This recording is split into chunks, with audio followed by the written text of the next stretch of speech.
ជំរាបសួរមិត្តភក្តិទាំងអស់គ្នាថ្ងៃនេះនាងខ្ញុំមកមើលថ្ងៃលិចនៅភ្នំក្រោមចាប្រាសាទភ្នំក្រោមអញ្ចឹងសូមអញ្ជើញពុកម៉ែបងប្អូនទាំងអស់គ្នាទៅតាមដានទស្សនាវីដេអូនាងខ្ញុំដូចតទៅនាងខ្ញុំចាប់ផ្ដើមចេញដំណើរពីស្ទឹងសៀមរាបទៅដោយថេរវេលារយៈពេលជិតកន្លះម៉ោងចម្ងាយ12គីឡូពីក្រុងសៀមរាបចាស់ខាយធ្វើដំណើរគឺមិនឆ្ងាយប្រហែលទេហើយនាងខ្ញុំកំពុងតែឡើងនៅលើភ្នំបើយើងដើរថ្មើរជើងក៏ដូចជាហាត់ប្រាណ exercise ផងដែរប៉ុន្តែនាងខ្ញុំបើកម៉ូតូឡើងមួយលើកនេះឥឡូវច្រកពីទិសខាងកើតចាអញ្ចឹងតោះយើងឡើងទៅទស្សនាប្រាសាទភ្នំក្រោមទាំងអស់គ្នាមិនស្គាល់អត់ទេគឺថែរក្សានៅប្រាសាទភ្នំក្រោមបងចង់ថតអត់បងចង់បានមួយឥឡូវនាងខ្ញុំចាប់ផ្ដើមចេញដំណើរពីស្ទឹងសៀមរាបទៅពីក្រុងសៀមរាបរយៈពេលប្រហែលជាកន្លះម៉ោងចាហើយចម្ងាយគឺ12គីឡូនឹងទៅដល់ភ្នំក្រោមអញ្ចឹងយើងនឹងឡើងទៅមើលថ្ងៃលិចដល់នាងខ្ញុំជួលម៉ូតូតម្លៃត្រឹមតែ$10ក្នុងមួយថ្ងៃដូច្នេះគឺយើងមានសេរីភាពក្នុងការធ្វើដំណើរទៅទីណាដែលយើងចង់ទៅពុកម៉ែបងប្អូនជ្រាបទេប្រាសាទភ្នំក្រោមគឺជាជម្រើសទស្សនាថ្ងៃរះនិងថ្ងៃលិចនិងទស្សនាក្រុងសៀមរាបពីចម្ងាយប្រជាជននៅខេត្តសៀមរាបប្រហែលជាពួកគាត់ចូលចិត្តមើលថ្ងៃរះឬក៏ថ្ងៃលិចនៅភ្នំក្រោមហើយបើយើងមកមើលពេលល្ងាចក៏មានគេហៅថាបែប picnic មានកន្ទេលក្រាលអីជាងយើងជួលយើងអាចយកអីមកញ៉ាំហើយចឹងទៅអង្គុយមើលថ្ងៃលិចប្រាសាទភ្នំក្រោមគឺជាគោលដៅទេសចរដ៏មានប្រជាប្រិយភាពមួយដែលទាក់ទាញភ្ញៀវទេសចរក្នុងស្រុកនិងក្រៅស្រុកចាមិនចេះដាច់ឡើយពេលដែលខ្ញុំមកមើលនេះក៏ឃើញមានភ្ញៀវខ្មែរនិងភ្ញៀវអន្តរជាតិដែលពួកគាត់មកទស្សនានៅទិដ្ឋភាពថ្ងៃរះនិងថ្ងៃលិចដ៏ស្រស់ស្អាតផងដែរ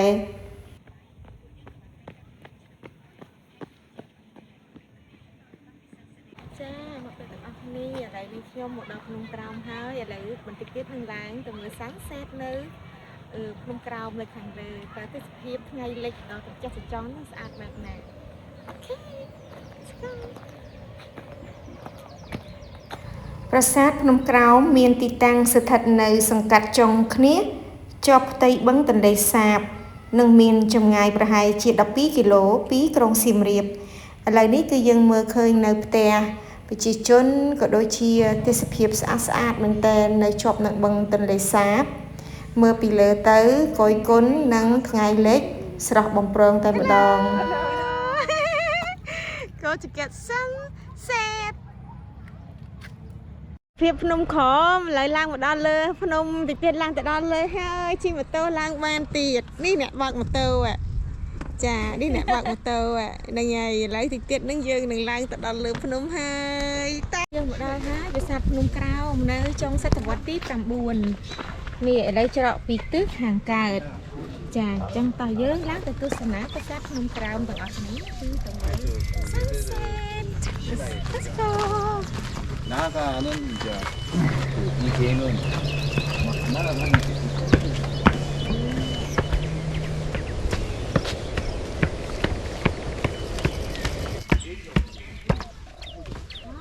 dạ mến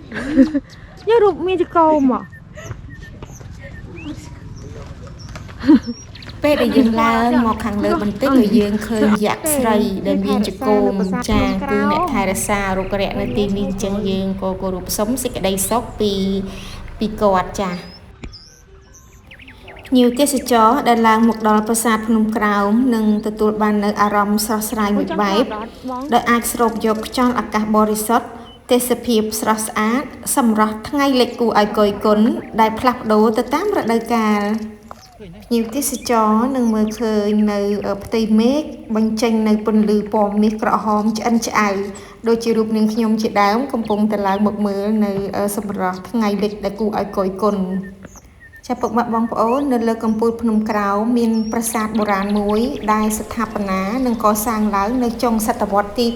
9និងដើមសតវត្សទី10ប្រាសាទភ្នំក្រោមគឺជាគោលដៅទេសចរដ៏មានប្រជាប្រិយភាពមួយដែលអាចទាក់ទាញភ្ញៀវទេសចរទៅទស្សនាមិនចេះដាច់ព្រោះថាក្រៅពីប្រាសាទបុរាណនៅលើភ្នំអ្នកទេសចរក៏អាចទស្សនាទិដ្ឋភាពថ្ងៃរះឬក៏ថ្ងៃលិចដ៏ស្រស់ស្អាតនាបរិវេណផ្នែកខាងកើតនិងខាងលិចនិងទស្សនាទិដ្ឋភាពថ្ងៃរៀបលិចយ៉ាងស្រស់ស្អាតអមដោយទេសភាពព្រៃលិចទឹកដាច់កន្ទុយភ្នែកដីបឹងទន្លេសាបនៅខាងក្រោយប្រាសាទផ្នែកខាងលិចចាំមានន័យថាបើពុកម៉ែបងប្អូនមកចង់ទស្សនានៅថ្ងៃរះអញ្ចឹងយើងត្រូវទស្សនាផ្នែកខាងកើតហើយបើយើងចង់ទស្សនាថ្ងៃលិចគឺយើងត្រូវទៅទស្សនាផ្នែកខាងលិចប្រាសាទភ្នំក្រោមនេះគឺកសាងឡើងដោយព្រះបាទយសោវរ្ម័នទី1កសាងឡើងនៅចុងសតវត្សទី9និងដើមសតវត្សទី10ចំពោះសាសនាគឺឧទ្ទិសថ្វាយចំពោះព្រហ្មញ្ញសាសនាមាននៅដូចជាព្រះវិស្ណុព្រះឥសូរនិងព្រះព្រហ្មស្ថាបត្យកម្មគឺរចនាបថបាក់ខែងទីតាំងនៅខេត្តសៀមរាប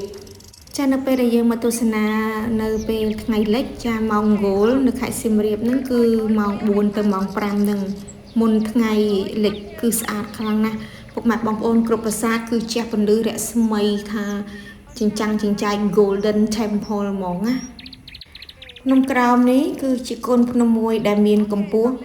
140ម៉ែត្រប្រាសាទនេះមានប្រាង្គ3ធ្វើអំពីថ្មភក់ស្ថិតនៅជាជួរលើខឿនមួយពីខាងជើងទៅខាងត្បូងប្រាង្គកណ្ដាលឧទ្ទិសដល់ព្រះឥសូរខាងជើងឧទ្ទិសថ្វាយព្រះវិស្ណុនិងខាងត្បូងឧទ្ទិសថ្វាយព្រះព្រហ្មហើយកំពូលប្រាង្គទាំងនេះកំពុងទទួលរងនឹងការបាក់បែកយ៉ាងខ្លាំងនាងខ្ញុំគិតថាមកពីសំណឹកខ្យល់ព្រោះនៅលើភ្នំអញ្ចឹងទទួលរងនៅខ្យល់ឬក៏ភ្លៀងខ្លាំងដូច្នេះហើយក៏ហើយណាមួយកត្តាមួយទៀតគឺទទួលរងឥទ្ធិពលពីការដាក់នៅកំភ្លើងធំនិងការពីនៅសង្គ្រាមស៊ីវិលដូច្នេះហើយក៏ធ្វើឲ្យប្រាង្គប្រាសាទនឹងមានការរង្គោះរង្គើជាខ្លាំងដូចថាមិនអំណោយផល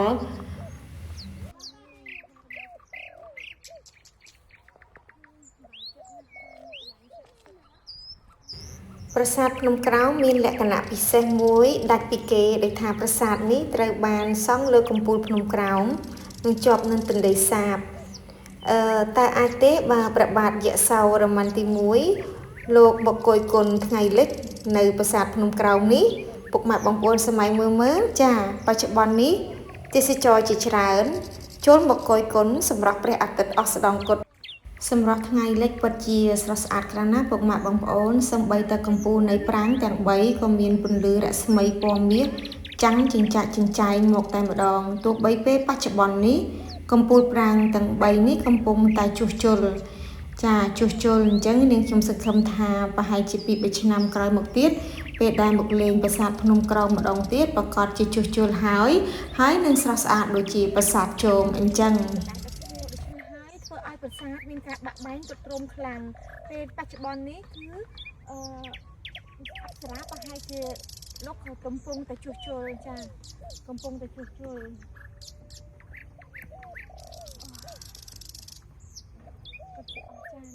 នៅខ្មែរបងអើយទីណាអច្ឆរិយៈណាស់ខេត្តសៀមរាបរបស់ខ្ញុំរបស់ប្រជាជនកម្ពុជាទាំងអស់គ្នាទូទាំងពិភពលោកនេះគេទៅមើលថ្ងៃលិចណាមើលថ្ងៃលិច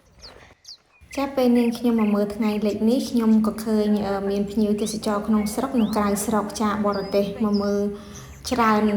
យាយទៅសរសើរពួកគាត់ណាពួកគាត់មកអ្នកខ្លះក៏មានមគ្គុទ្ទេសក៍ទេសចរមកជាមួយអញ្ចឹងមានន័យថាចំពោះខេត្តសៀមរាបតើកន្លែងណាដែលថ្ងៃលិចស្អាតឬក៏ថ្ងៃរះស្អាតពិតជាល្បីល្បាញពុកម៉ែបងប្អូនកន្លែងនេះហើយដែលយើងត្រូវមើលថ្ងៃលិចបើសិនជាយើងចង់ចុះទៅខាងក្រៅទៀតយើងអាចចុះទៅខាងក្រោមចុះទៅខាងក្រោមកាត់វាលស្រែហ ហើយគឺយើងអាចមើលថ្ងៃលិចបានស្រឡះដែរចានាងតែនាងខ្ញុំអត់បានទៅចុះក្រោមទេគឺមើលពីទីនេះទៅតែម្ដងចាហើយខ្ញុំឃើញមានភ្ញៀវខ្មែរមិនថាបរទេសគឺពួកគាត់ចុះទៅមើលដល់ខាងក្រោម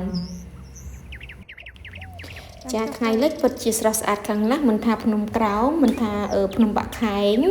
ឬក៏ប្រាសាទប្រៃរូបឬក៏ប្រាសាទនិពន្ធទេពិតសិតតែស្រស់ស្អាតទាំងអស់ចា